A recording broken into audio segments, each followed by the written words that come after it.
When I was in my senior year of high school, 17 years old, all that was on my mind and my friends' minds were girls. There was one girl in particular in my physics class that I was really into. Her name was Tiffany. Some guys called her Crazy Tiff because she was super hot, but also apparently really crazy according to her exes. That's irrelevant to this story though. Basically, my best friend CJ managed to get one of Tiffany's friends, Gianna, to come hang out with us at some beach that night, since it was a Friday and the weather was warm. The best part? Tiffany agreed to come along. This was it. My big chance with Crazy Tiff. CJ pulled up to my house at 10 o'clock that night. I hopped in shotgun, and then we went to pick up the girls. On our way there, we agreed that our first priority was to get me alone with Tiffany and CJ getting some alone time with Gianna. I was extremely nervous, but when Tiffany and Gianna got in the car, things were actually going pretty smoothly.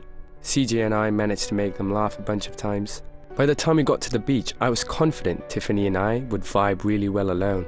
I don't remember the tiny details of what happened after we stepped out of the car and onto the dunes, but I do remember the beach being completely void of any other people, and CJ somehow managed to go off alone with Gianna into the darkness. After a few minutes, just like we planned, Tiffany and I took a little walk down to the water and wet our feet and whatnot. Then we just laid on the sand and talked for a while. Things were going smoothly until Tiffany pointed out to the ocean. "What is that?" she said. I looked to where she was pointing but didn't see anything. I laughed at her apparent illusion and got up to go closer to the water in the hopes of maybe seeing what she saw. My feet touched the cold water, and that's when I was close enough to see it. There was a long, thin object sticking out of the water. I entered a little closer and saw it moved. I jumped out of the water and ran back to Tiffany. "It's a person," I said quietly to her. It was truly bizarre, the fact that anyone would be in the freezing cold water at this hour.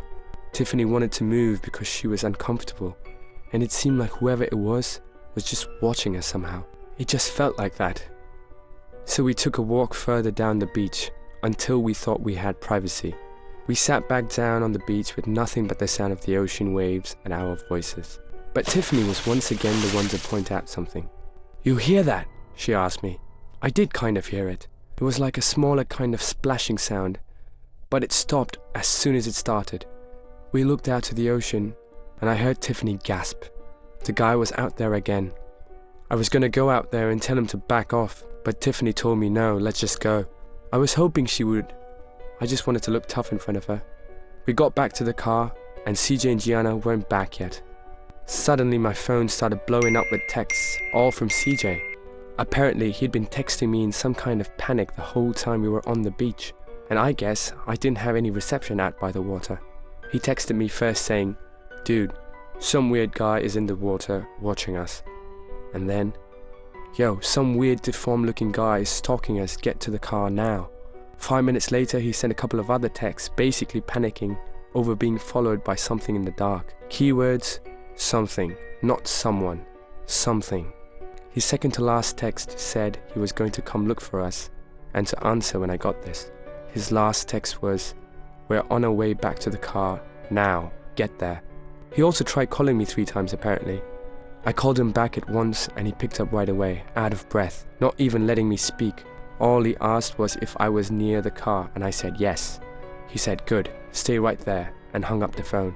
Less than 30 seconds later, Gianna and CJ came out of the surrounding darkness next to the Jeep. He explained the best he could while trying to catch his breath, that some deformed looking creature walking on 2 legs was following them. I didn't know whether to laugh at what he said or not. I told him about how we saw someone in the water too. He asked me to describe what it looked like. I kept getting confused by his way of describing the person as if it was a creature. I told him it looked like a really tall, lanky person standing in the water. He said he got a chance to take a closer look at it, and it was some kind of deformed humanoid thing. Tiffany and I looked at each other, and now we kind of nervously laughed. What he was saying was just too bizarre, but I think parts of both of us took him seriously. Gianna even vouched for what he was saying. It was a scream that made us all jump into the car. It was some kind of half-human, half-demonic kind of screaming. I can't describe it, you just have to hear it. Needless to say, we were all frantic in the car, asking CJ questions. But nearer the end of the ride, we all grew silent. I guess we were all just lost in our thoughts about what had happened. To give you an idea of how quickly all of this happened, we were on the dunes for about half an hour. After I heard that scream, I did start to believe CJ somewhat, but I still feel like what I saw in the ocean was a person. Just CJ's way of describing who or what was following him as some kind of deformed humanoid thing on the beach, that is what still freaks me out the most.